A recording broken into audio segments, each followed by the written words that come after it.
Tabi.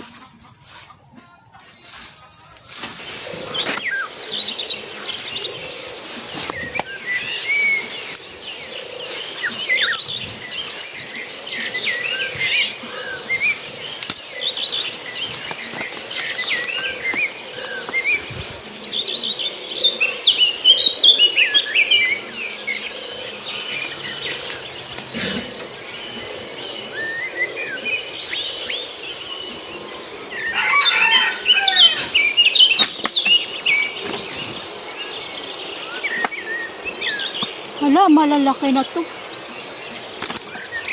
Kukuha ko ng ano, ng saha, tawag sa amin saha. Sa ringsing, oh.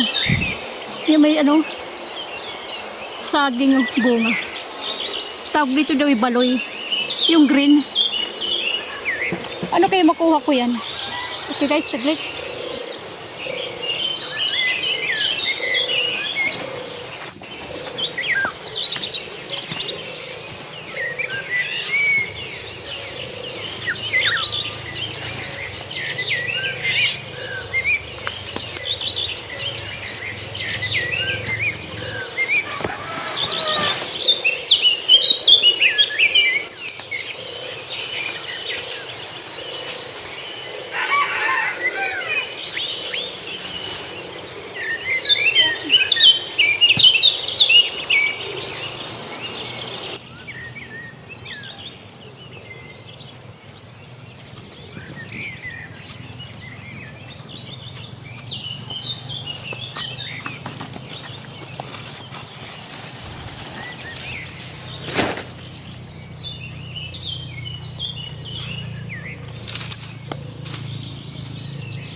Ayan, naitanim ko na.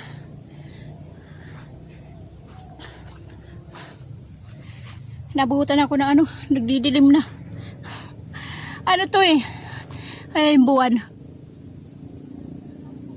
Yan ang buwan. Kasi, dapat hapon na, nabutan ako. Nakita ko kasi ano, nagkuha yung aking, yan yung kapitbahay, saging doon. Eh, tapon na daw yan doon sa katabi nila, itinapon sa labas ng bakuran na bali yung ano, puno ng saging. May bunga na. Ang tawag sa amin ito ay baloy daw.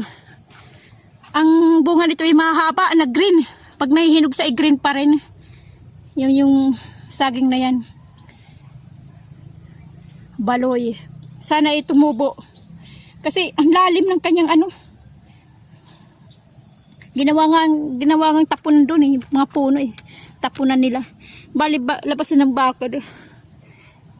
Yan, kumuha na rin ako kasi sabi ko sa kanya, pwede rin ako kumuha ng isa. Eh, sabi, pwede, sige, kuha na lang. Wala naman taong sumasagot eh. Nagtatao po siya. Pero sa labas naman yan ng bakod na, kasi tapon daw nila. Tinapon na. Nung magkaroon ng bagyo dito, itinapon na nila kasi nagkatutumba. Lahat na tumba. Kaya itinapon sa labas, yan, tumubo, nabuhay.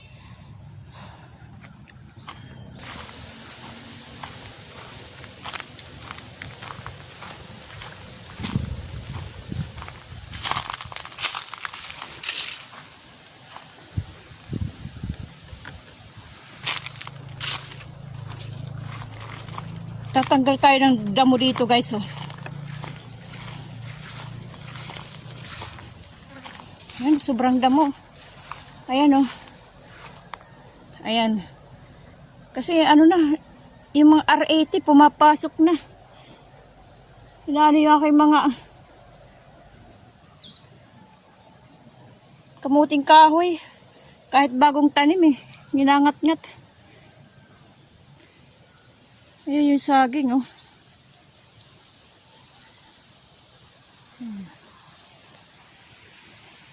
Yung saging na mahaba oh. Ayan.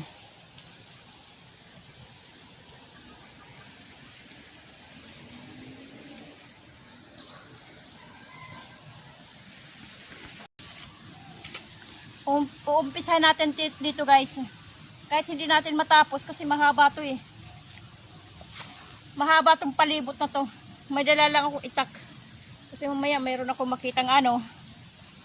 Hindi ka nais-nais. At least ready lang. May pantaga. Na mayroong kakagat eh. Kasi hindi mo na sobra. Guys, yung bago pa lang dyan, please subscribe. Tsaka pwede na rin yung ano, likes. Pwede na rin yung i-share. Bago nyo tapusin panonood. Likes and subscribe muna.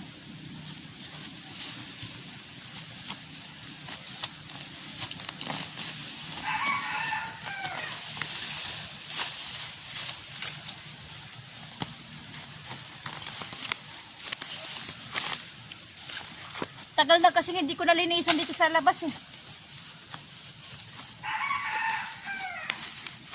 Kinakain na yung mga ano ko. Kamuting kahoy, yung tangkay. Wala pang laman, bagong tanim pa lang eh. Wala pa nga isang buwan eh. Kinakain na yung puno. Yung puno kinakain.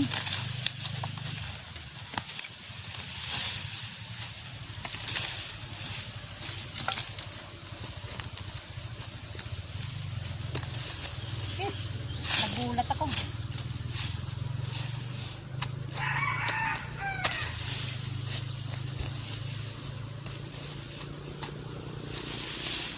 Dapat pala nahasa ako to. Hindi ko nahasa. Yung itak lang ang nahasa ako.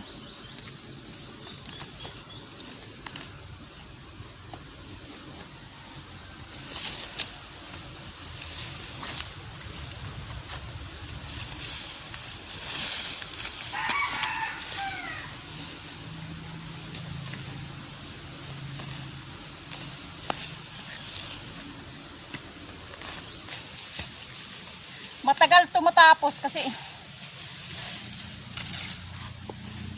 kuwan na paninda mo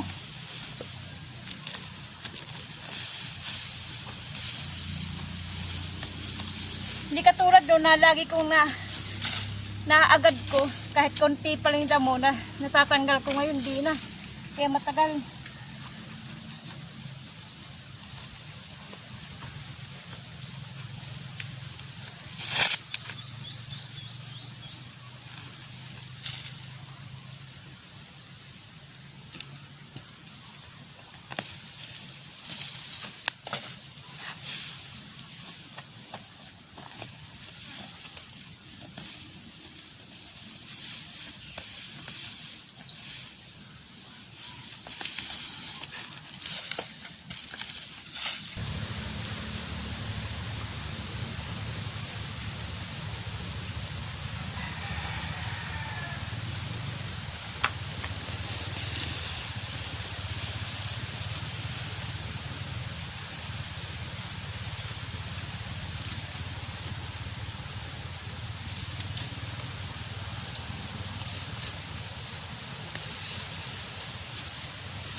Itong dahon na to ay pinambabalot ng suman.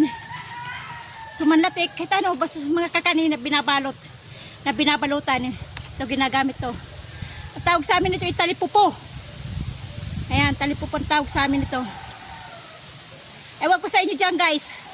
Comment na lang dyan yung mga nakakaalam nitong dahon na to. Talipupo sa amin dito sa Samar. Sa Iste Samar, talipupo. Pinambabalot ng mga kakanin, suman latik. Basta lahat ng suman na kamote, suman na kamuting kahoy, basta lahat ng suman binabalot to bukod sa saging na dahon ng saging bukod. Kasi pinambabalot din 'yon kahit anong suman. Ito yung pag walang dahon ng saging, ito mas matibay ito kaysa sa dahon ng saging. Ito talagang original na pinambabalot mula noong kanununuan pa namin. Mga lola, yung gumagawa ng mga suman sa mga probinsya, sa mga baryo-baryo. Yan. Ito rin yung ikinabuhay ng aking pamilya, ng aking nanay, tatay. Pag mayroong nag-order ng dahon nito, talipupo, yan, itong pinangunguhan ng tatay ko sa bukid. Kasi marami kami doon sa amin sa isang baryo. Marami nito doon sa aming lupa. Ayan, marami to. Ito yung pinangunguhan ng tatay ko. Yung isang tali, 100 piraso nito, mura lang. Ewan ko ilang, siguro lang, nasa 25 pesos ata ang 100 pieces. Pero noon pa yun, noong 1980s, 1990s, ganyan. Basta kanununuan namin itong dahon na ito ginagamit sa pagbalot ng suman. Okay, guys, talipupo tawag sa amin. Talipupo. Yan. Ito yung harap, ito yung likod. Yan. Okay. Comment na lang kayo kung ano tawag sa inyo guys. Sa mga probinsya, sa mga bukid-bukid, yan, alam nila to kung anong tawag nito sa kanila. Alam nila to na pinangbabalot din. Basta sa amin, talipupo.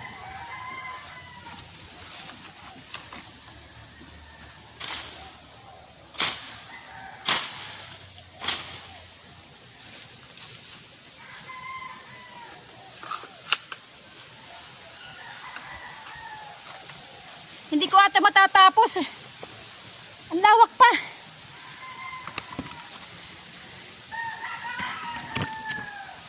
Malayo pa. Malayo pa guys. Pupunta doon. Pinakikita nitong net. Ay hanggang doon. At diba, ang damo oh. Masukal. Ang kapal. Kaya ang tagal ko. Tatagalan ako sa tatanggal ng damo. Kasi ang kapal. Siksik na yung damo. Sa kabila okay na. Yung aking pinakumpisa ayan. O ayan wala nang mga kalahating metro sa ata o lampas. Kalahating metro yung aking natanggalan ng damo. Bali dito na lang. Siguro sa isang araw na naman. Pagbalik ko. Pagbalik ko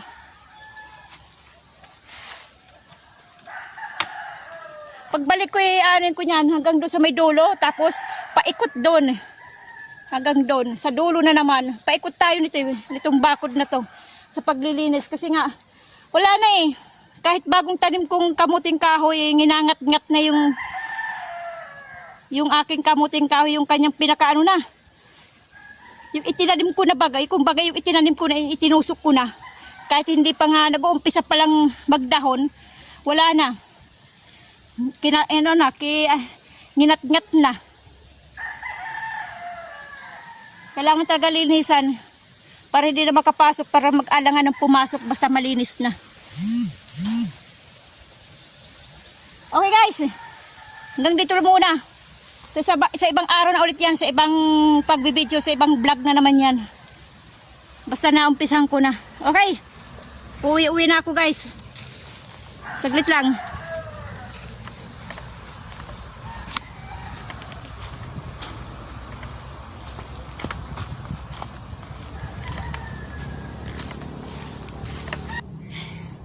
Guys, uwi na ako. Tinatamad na ako umuwi ng bayan eh. Kung may payag lang dito eh, kung may kubo lang eh, dito na ako uwi. Dito na ako matutulog. Natamad na ako umuwi eh. Nagdidilim na nga eh. Okay guys, uwi na.